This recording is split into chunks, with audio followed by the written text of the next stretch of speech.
प्रिय दोस्तों, साहेब बंदगी साहेब, आज रमैनी 66 जीवन में सन्मार्ग और परोपकार की महत्ता के बारे में बात करेंगे।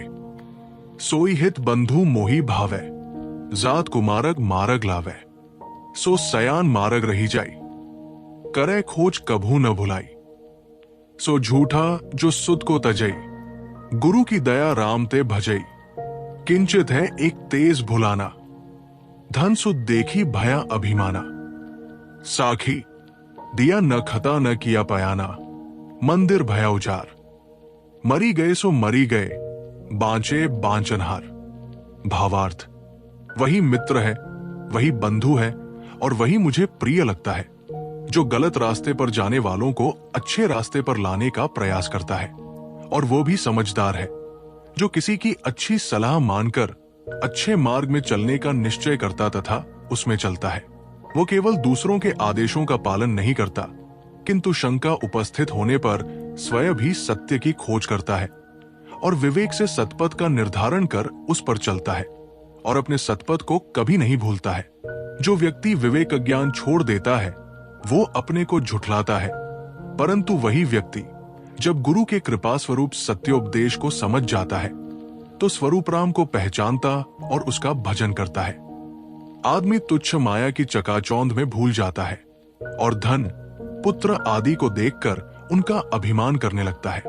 सांसारिकता में डूबे हुए कितने लोग ऐसे सूम तथा मक्खी चूस होते हैं कि वे न तो दूसरों को देते हैं न स्वयं उसका उपभोग करते हैं, और 4 दिनों के बाद संसार से चल बसते हैं और उनका घरमकान वीरान या ध्वस्त हो जाता है। मरने वाले तो चले ही जाते हैं, जो बचे रहते हैं वे उनके छोड़े हुए धन का उपभोग करते हैं, अथवा मानो वे ही संसार से मर गए जिन्होंने धन और जीवन का सदुपयोग नहीं किया, और जिन्होंने इनका सदुपयोग किया और इन्हें स्व तथा पर के कल्याण में लगाया, वे मानो मरने पर भी जीवित ही है। व्याख्या: सदगुरु कबीर आत्मीय भावना से जित देखो तित प्राण हमारो के अनुसार जीव मात्र को अपने प्राण प्रिय मानते हैं, परंतु मनुष्यों में वे सर्वाधिक उसे अच्छा मानते हैं जो स्वयं सतपथ पर चलता है और दूसरों को सतपथ पर लाने की कोशिश करता है। मानव समाज के लिए ये बहुत बड़ा काम है। संसार में डॉक्टर, वकील, इंजीनियर, क्लर्क, अफसर, राजनेता सबकी आवश्यकता है, परंतु इन सब की अपेक्षा ऐसे लोगों की कहीं अधिक आवश्यकता है जो स्वयं पवित्र आचरण एवं विश्व बंधुत्व की भावना से चलते हैं और दूसरों को उस रास्ते पर लाने का प्रयत्न करते हैं। सोई हित बंधु मोही भावै, सदगुरु उसी को अपना मित्र तथा भाई मानते हैं और उसी को सर्वाधिक पसंद करते हैं जो कुपथ पर जाने वालों को सुपथ पर ले आता है। वे उन्हीं को साधो तथा संतों के नाम से पुकारते हैं और अपनी वाणियों में कहें कबीर सुनो भाई साधो या सुनो हो संतो कहकर संबोधित करते हैं। मानव कल्याण तथा मानवोन्नति के लिए जितने भी काम संसार में होते हैं वे सब प्रशंसनीय है, परंतु उनमें सर्वाधिक प्रशंसनीय काम भटके हुए मनुष्यों को अच्छे रास्ते पर लाना है। आदमी विज्ञान, भौतिक उन्नति, विद्या, अधिकार, सम्मान आदि सारे ऐश्वर्यों से संपन्न हो जाए, परंतु यदि वो शराबकबाब, जुआ, व्यभिचार, अन्य नशा सेवन, चोरी, हत्या, धोखाधड़ी, परपीड़न, अधिक संचय, जमाखोरी, इंद्रिय लंपटता आदि में चूर है, तो वो अपना तो नरकवास कर ही लिया है, दूसरों को भी नरक में ठेलता है। व्यक्ति, परिवार, समाज तथा देश सारी भौतिक सुविधाओं से संपन्न हो जाए, परंतु यदि उनमें दुराचरणों का बोलबाला हो तो क्या भौतिक सुविधाएं उन्हें सुख दे पाएंगी? कुमार्गी आदमी अपने तथा दूसरों के लिए अभिशाप है, चाहे वो कितना ही विद्वान, धनवान तथा उच्चपदस्थ हो। अतएव भौतिक उन्नति की जितनी आवश्यकता है उससे अधिक आवश्यकता नैतिक उन्नति की है। कम धन तथा कम सुविधाओं में रहकर भी सदाचारी व्यक्ति, परिवार, समाज तथा देश सुखी रहते हैं और दुराचारी तथा विपथगामी व्यक्ति, परिवार, समाज और देश दुखी होकर पतित हो जाते हैं। जो लोग स्वयं अच्छी समझ रखकर तथा सदाचार में चलकर उन्हीं की ओर समाज को लाने का प्रयत्न करते हैं, उनका मानव समाज के लिए बड़ा भारी कल्याणकारी योगदान है। ऐसे लोगों को कबीर साहिब साधु तथा संत कहते हैं और वे चाहते हैं कि ऐसे लोग संसार में फैलकर उसे सही रास्ता दिखाएं और उसका कल्याण करें। सो सयान मार्ग रही जाई वो भी सयान है, श्रेष्ठ एवं समझदार है, जो संतों एवं सज्जनों की अच्छी राय मानकर सतपथ पर चलने लगता है। संत जन उपदेश तो बहुतों को करते हैं, परंतु बहरे को टेर की तरह यदि उसे वो न सुनाई दे तो उपदेशक क्या करेगा। उपदेशक के उपदेश तभी फलीभूत होते हैं जब लोग उसे सुने और माने। उपदेश करना तो सरल है, किंतु उसे मानना कठिन है। जो सत्योपदेश सुनकर उसके अनुसार अपना जीवन बनाता है वो धन्य है। कबीर साहिब उसको सयान अर्थात श्रेष्ठ कहते हैं। वे तो अन्यत्र उसको गुरु भी कहते हैं। कहीं कबीर जो अब की बूझे सोई गुरु हम चेला। इन पंक्तियों के लेखक को स्वयं इसका अनुभव है कि जब ये सुनता है कि मेरे उपदेश प्रवचन एवं पुस्तकों को सुन तथा पढ़कर अमुक अमुक के ज्ञान तथा आचरण में बड़ा सुधार हुआ है, तब बड़ा संतोष मिलता है और उसके प्रति आदर का भाव प्रकट होता है। करे खोज कभू न भुलाई। कबीर साहब कहते हैं कि मैं उसको अधिक श्रेष्ठ मानता हूं जो सत्योपदेश सुनकर अपने ज्ञान तथा आचरण में तो सुधार करता ही है, परंतु वो इससे भी आगे बढ़ता है और नई खोज भी करता है। किसी गुरु द्वारा प्राप्त उपदेश के बाद भी यदि शंकाएं शेष रह जाए तो वो चुप बैठा नहीं रहता है कि एक गुरु ने जितना बता दिया है उतने ही में रहना चाहिए और दूसरों के पास ज्ञान के लिए जाएंगे तो गुरुद्रोह हो जाएगा। ये तो खोजी होता है, जहां से सारसत्य मिले ग्रहण कर लेता है। दत्तात्रेय के 24 गुरु करने का तात्पर्य बहुत जगहों से सार ग्रहण करना ही है। उन्होंने पृथ्वी, वायु, आकाश, जल, अग्नि, चंद्रमा, सूर्य, कबूतर, अजगर, समुद्र, पतंग, भौंरा या मधुमक्खी, हाथी, शहद निकालने वाला, हिरण, मछली, पिंगला वेश्या, कुरपक्षी, बालक, कुआंरी कन्या, बाण बनाने वाला, सर्प, मकड़ी और भृंगी कीट से शिक्षा ली थी। उन्होंने पृथ्वी से धैर्य और क्षमा, वायु से स्वच्छंदता, आकाश से निर्लिप्तता, जल से कोमलता, स्निग्धता तथा शीतलता, अग्नि से प्रकाश और शुद्धता, चंद्रमा से सौम्यता, सूर्य से आत्मज्ञान की अखंडता की शिक्षा ली।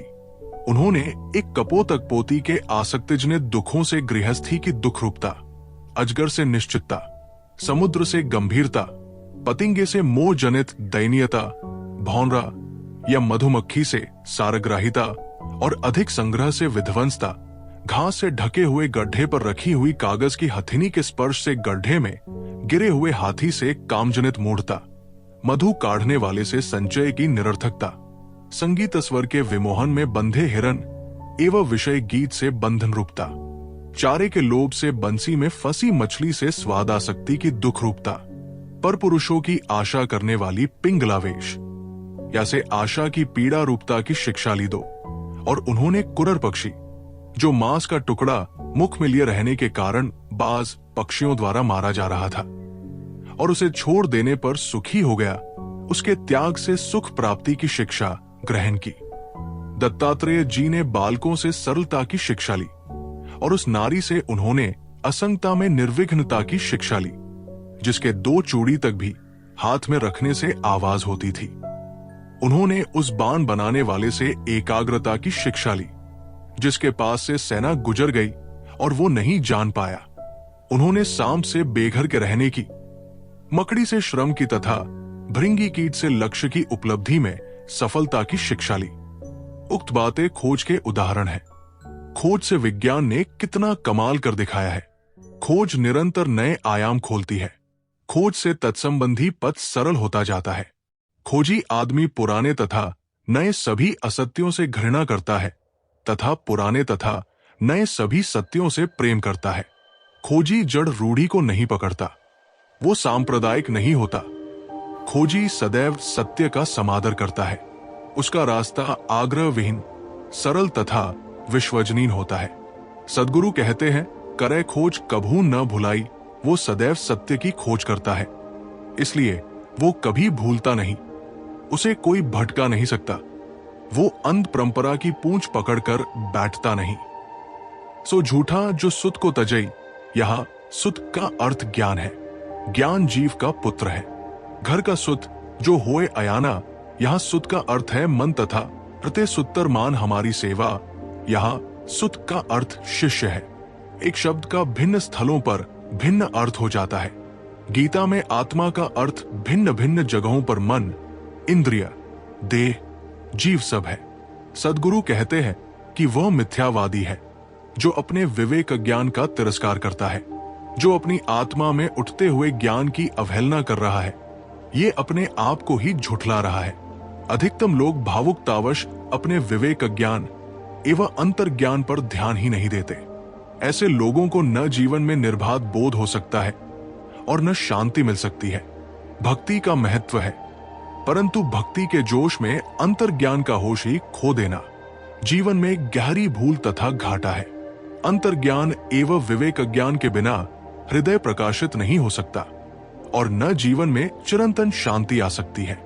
गुरु की दया राम ते भजई, वही व्यक्ति गुरु की कृपा से राम का भजन करता है। चौपाई की प्रथम अर्धाली में है कि वह झूठा है जो सुत को अंतर ज्ञान को तजता है। चौपाई की दूसरी अर्धाली में बताया गया कि वही व्यक्ति जब गुरु की कृपा की उपलब्धि कर लेता है तब वो राम का भजन करता है। गुरु की दया राम ते भजई, यहां ते का वे या वही सर्वनाम के अर्थ में प्रयोग है।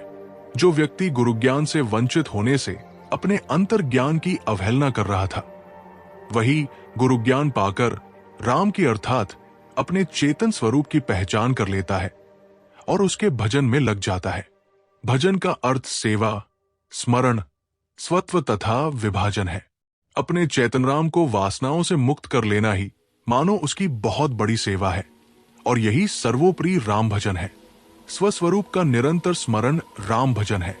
अपने स्वत्व में सब समय प्रतिष्ठित रहना राम भजन है और अपना स्वत्व अपनी आत्मा है।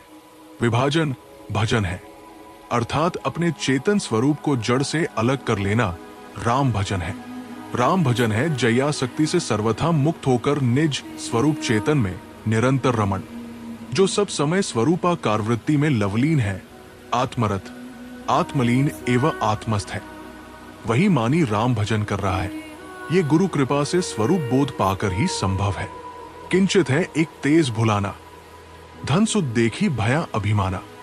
धन, भवन, ऐश्वर्य, स्त्री, पुत्र, मान, बड़ाई आदि देखकर मनुष्य भ्रमवश उसका अभिमान करने लगता है।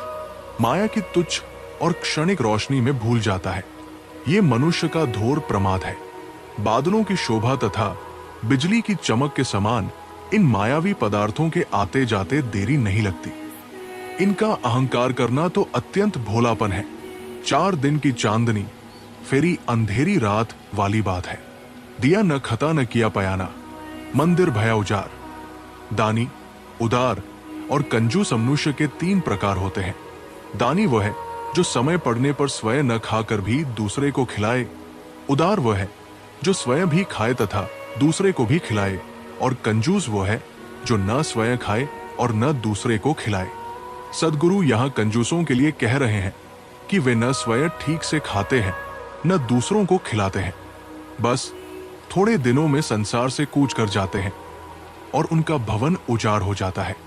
सदगुरु ने साखी ग्रंथ में कहा, 7 शब्द जो बाजते घर घर होते राग, ते मंदिर खाली पड़े बैठन लागे काग। ये दशा दूसरों की देखते हैं तो भी जो लोग मौजूद हैं उनकी आंखें नहीं खुलती। मनुष्य को चाहिए कि वो अपना तथा अपनों का निर्वाह तो करे ही, दूसरों की सेवा में भी लगाए। जीवन और धन उसी के सफल है जो उन्हें यथाशक्ति दूसरों की सेवा में लगाता है। तैत्तिरीय उपनिषद के ऋषि ने दान के विषय में बड़े रोचक वाक्य कहे हैं। श्रद्धा से दो, यदि श्रद्धा नहीं है तो अश्रद्धा से ही सही, परंतु दो। धन बढ़ा है इसलिए दो, धन ज्यादा नहीं है तो भी लज्जा से दो, भय से दो और विवेक से दो, अथवा कह दिए हो तो दो। धन का उत्तम उपयोग दान है, मध्यम उपयोग भोग है, अन्यथा उसका अधम उपयोग नाश तो रखार खाया है। मरी गए सो मरी गए, बांचे बांचनहार। धन संचय करने वाले मर जाते हैं, पीछे वाले जो कुछ दिनों के लिए बचे रहते हैं उसे उड़ाते हैं। पूर्वजों के संचित धन पीछे वालों द्वारा प्राय उड़ाए ही जाते हैं। इसीलिए नीतिज्ञों ने कहा है, पूत सपूत तो का धन संचय, पूत कुपूत तो का धन संचय। अर्थात यदि पुत्र समझदार है तो उसके लिए धन संचय करने की आवश्यकता नहीं, वो स्वयं कमाकर खाएगा। और पुत्र बेसंभ है तो उसके लिए भी धन संचय करने की आवश्यकता नहीं, क्योंकि वो शराबकबाब आदि दुर्व्यसनों में उसे उड़ा देगा। मरी गए सो मरी गए, बांचे बांचनहार का दूसरा अभिप्राय भी हो सकता है कि जो जीवन और धन को अपने और दूसरे के कल्याण में नहीं लगाते, वे जीते हुए ही मानी मरे हुए हैं, और मरने पर तो वे मर ही जाते हैं। पीछे से उनका कोई भी नाम लेने वाला नहीं रहता। लोग उनको दफनाने या जलाने के साथ उनकी याद को भी दफना या जला देते हैं। परंतु जो लोग अपने जीवन तथा धन को अपने और दूसरों के कल्याण में लगाते हैं, ये जीवित अवस्था में तो जीते ही हैं, शरीर से मरने पर भी मानो जीते हैं। उनकी याद लोगों के दिलों में रहती है तथा उनका नाम लोगों की जुबानों पर रहता है, और वे स्वयं लोक परलोक में सुख के भागी होते हैं। गुरु की वाणी सुनने के लिए चैनल को जरूर सब्सक्राइब करें।